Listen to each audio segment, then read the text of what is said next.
Quran chapter 54 verses 23 to 27.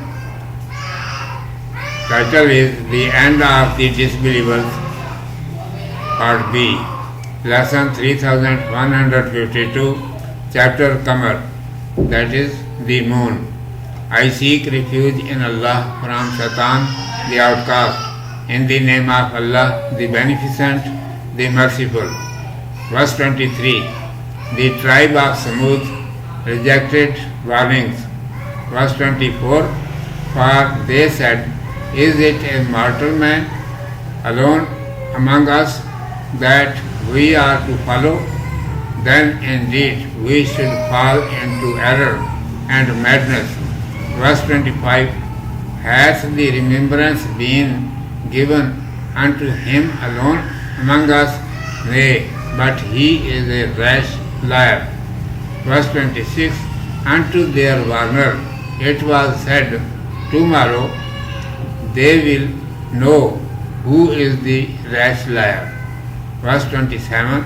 Lo, we are sending the she-camel as a test for them, so watch them and have patience. Commentary. It is commanded, like the people of Ad, the tribe of Samud also rebelled and disobeyed Prophet Saleh, peace be upon him. He caused to understand them, I am a messenger of Allah Almighty, peace be upon him. Believe in him and listen to me. They said, you are a man like us, but have neither any companion and nor army. Why should we agree to such person who does not have any means? We are not senseless. If there had been an angel from the heaven, chieftain or king, then it could be thought, you are nothing among us. How have you been appointed? How have you been appointed for our guidance? Rather, you are an insolent liar. It is commanded, they will come to know very soon that who is the rash liar, who the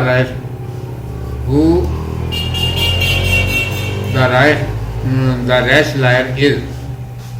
We shall send the she-camel as trial for them. O Saleh, peace be upon him, watch their condition with patience, that what do they do and how they are punished. Urdu میں سماعت فرمائیے. عنوان ہے منکروں کا انجام بے جز. اعوذ باللہ من الشیطان الرجیم.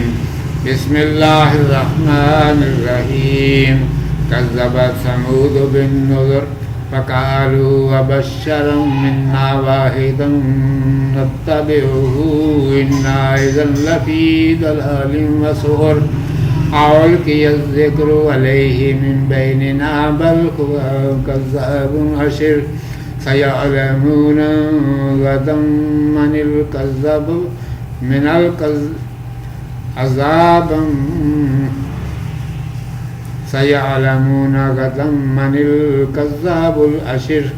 إنا مرسل الناقة فتنة لهم فارتقبهم واصطبر. سمود نے ڈر سنانے والوں کو جھٹلایا، پھر کہنے لگے ہم میں کا ایک آدمی اکیلا، کیا ہم اس کے کہنے پر چلیں گے؟ تو ہم غلطی میں ہیں اور دیوانگی میں ہیں.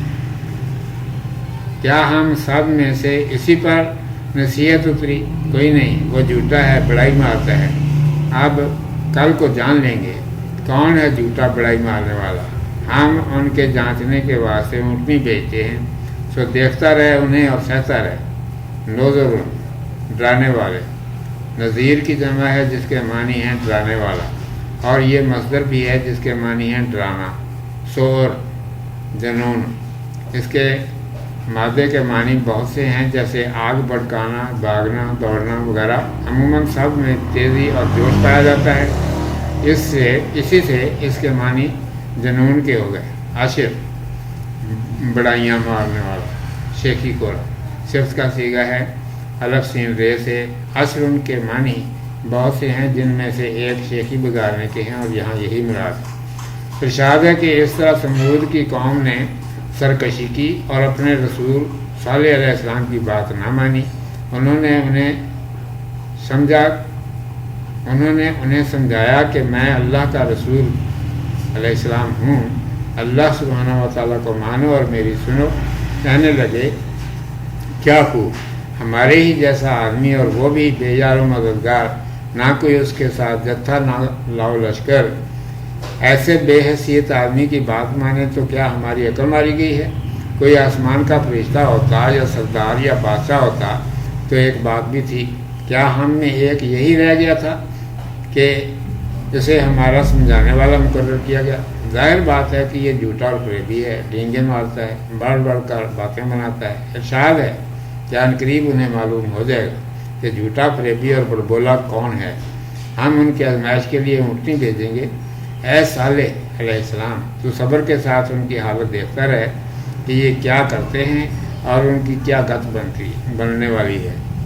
صدق اللہ مولانا العظیم و صدق رسولہ النبی الامی الکریم۔